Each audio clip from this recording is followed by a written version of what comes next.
Welcome back to another episode of the weekly-ish roundup of crafting stuff. My name is Betsy. I make nerdy videos here on YouTube, and today I'm going to talk about all the cool nerdy gaming and crafting related things I found on the internet this week. Tiny content warning for this first one. There is kind of some gross bodily stuff, but it's a painted mini. It doesn't look realistic at all. I just thought I should start putting content warnings just in case. Let's jump in, shall we?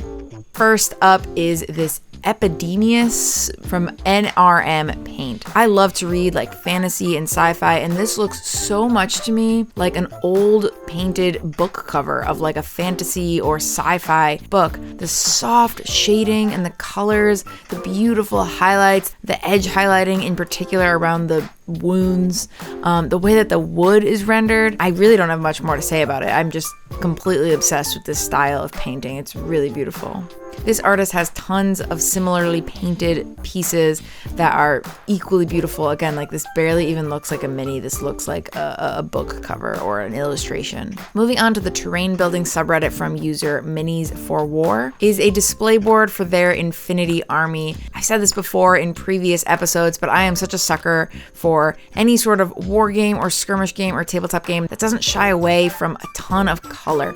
I love a super realistic, gritty type of thing, but sometimes I feel like those can skew a little bit too dark and dreary. This is grim and gritty in a way, but the colors are absolutely stunning, and this will make a killer display. Staying on Reddit, but moving over to the mini painting subreddit from user Codexier, is this 30-minute brine punk test.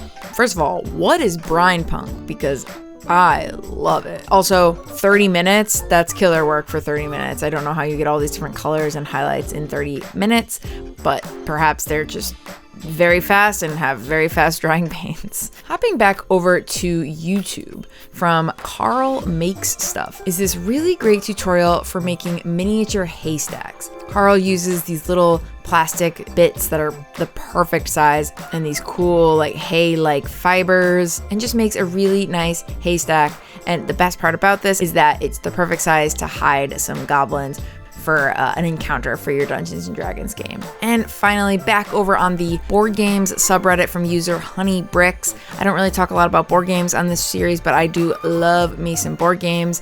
This is a post of a LEGO Catan board, the title being, "Would you actually play Catan on a LEGO board?" Yes. And that's going to do it for this week's weekly roundup. If you liked this series, I post a new video every week, and I also post full-length nerdy crafting videos. Consider subscribing if either of those two things sounded interesting to you. And as always, thanks for watching.